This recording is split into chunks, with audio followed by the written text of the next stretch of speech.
ತನುವಿನ ಮನೆಗೆ ಬಾತಿಥಿ ಬಾತಿಥಿ ಬಾತಿಥಿ ಆತ್ಮನ ರುಚಿಗೆ ಬಾತಿಥಿ.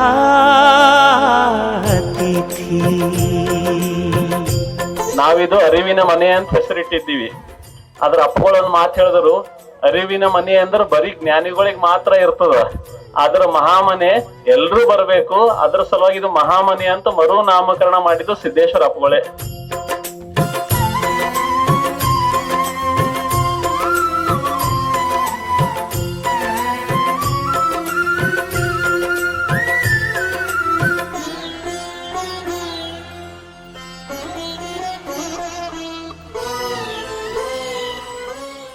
ಅಂತರಂಗದಲ್ಲಿ ಒಂದಿಷ್ಟು ಸಂತೋಷ ಉಂಟಾಗುತ್ತದೋ, ಸಂತೃಪ್ತಿ ಉಂಟಾಗುತ್ತದೋ, ಸಮಾಧಾನ ಅಂತ ಅನಿಸ್ತದೋ ಅಂತಹ ಪರಮ ಸತ್ಯ ಜ್ಞಾನದ ಹಿಂದೆ 82 ವರ್ಷಗಳ ಕಾಲ ಓಡಿದ್ರು.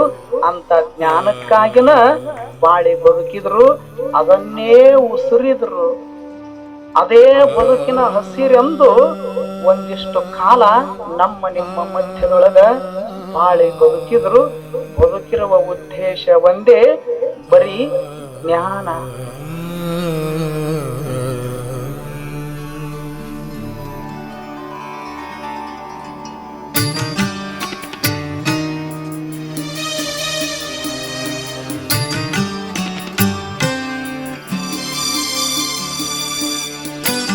ಪುಣ್ಯವಂತ ಭಕ್ತರು ಜ್ಞಾನವಂತ ಇಪ್ಪರು.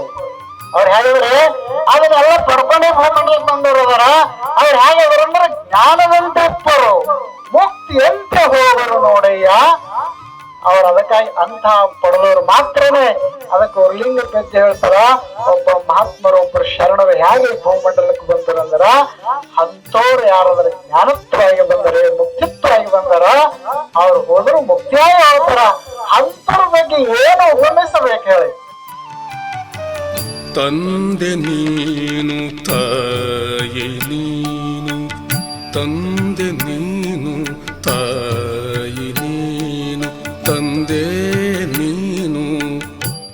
ಮಹಾಮನೆ ಬಂದ್ ನಾವು ಹೋದೇವಿ ಅಂದ್ರ ಆ ನಮ್ಮ ಮನೆ ಮಾಯಾ ಮನೆ ಇರ್ತದ ಮೊದಲದು.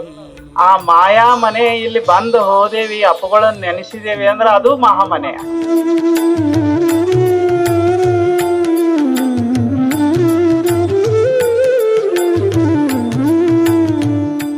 ನಮ್ ಭಾಲ್ಕಿ ಭಕ್ತರದೊಂದು ಪುಣ್ಯ ಅದ ಅನ್ಕೋತೀನಿ, ಅಥವಾ ಭಕ್ತಿ ಜಾಸ್ತಿ ಅದ ಅಂತ ತಿಳ್ಕೊತೀನಿ.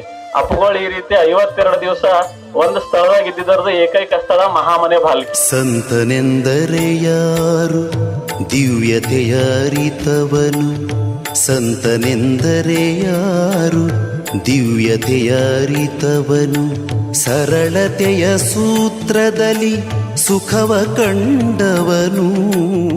52 ದಿವಸ ಹೆಂಗ ನಡೀತು, ಏನು ನಡೀತು ಅಂತ ಕೇಳಿದ್ರ, ಒಂದ್ ಕಡೆಗೆ ಜ್ಞಾನದ ಪ್ರವಾಹ ಇದ ಮಹಾಮನಿಯೊಳಗ, ಇನ್ನೊಂದು ಕಡೆಗೆ ಜ್ಞಾನದ ಪ್ರವಾಹ, ಮತ್ತೊಂದೆಡೆ ಅನ್ನ ದಾಸೋಹ ನಡೆದದ. ಅಷ್ಟು ಶ್ರೇಷ್ಠವಾಗಿರತಕ್ಕಂತ ಮಹಾಮನೆ ಇದು. ಮುದ್ದು ರಾಮ, ನೀವು ಬದಲಾಗದೆ ಜಗತ್ತು ಬದಲಾಗಬೇಕು ಎಂದು ಬಯಸಬೇಡ ಮಾನವ ಅಂತ ಹೇಳಿದ್ರು ಅವರು. ಇದು ಬರೀ ಮನೆ ಅಲ್ಲ, ಮಹಾಮನೆ ಅಂತ ಅಪ್ಪುಗಳು ಹೆಸರು ಕೊಟ್ಟಿದ್ದಾರೆ. ಇಂತಹ ಒಂದು ಅಪ್ಪುಗಳ ಸದ್ಭಕ್ತರು ಏನಾಗ್ಯಾರಲ್ಲ, ಬಳಸೇಸರು ಹೇಳಿದ್ರಪ್ಪ ಅಂದ್ರ ಸಮಯ ಸಾಲೋದಿಲ್ಲ. ಅಪ್ಪುಗಳು ಹೇಳ್ಯಾರ, ಮನಿಯೊಳಗೆ ಹೋದ್ರ ಅಷ್ಟವ್ರು ಸಂಸಾರಿಗಳು, ಈ ಮಹಾಮನಿಗೆ ಬಂದ್ರು ಸನ್ಯಾಸಿಗಳು ಅಂತ ಹೇಳ್ಯಾರ ಅಪ್ಪುಗಳು. ಬಾಲಕಿ ಹಿರಿಯರಿದ್ರಲ್ಲ ಪ್ರವಚನ ಸೇವಾ ಸಮಿತಿಯವರು, ಅವರು ಕೂಟ ಹಿರಿಯರಾಗಿದ್ರು, ಎಲ್ಲರೊಳಗೂ ಒಂದಾಗಿದ್ರು.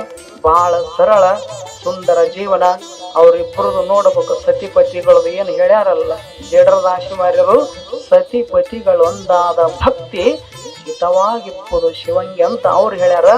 ಸತಿಪತಿಗಳು ಒಂದಾದ ಭಕ್ತಿ ಹಿತವಾಗಿಪ್ಪುದು ಸಿದ್ದೇಶ್ವರ ಅಪ್ಪುಗಳಿಗೆ ಅಂತ ಇಂದ ನಾವು ಹೇಳಬೇಕಾಗ್ಯದ. ತೋರು ಸರಿ ಆಸಕ್ತಿ ಮುಕ್ತಿ ಫಲ ಬೆಳಸಿನಲಿ, ಯೋಗಿ ಪುಂಗವನಾಗೂ ಮುದ್ದು ರಾಮ,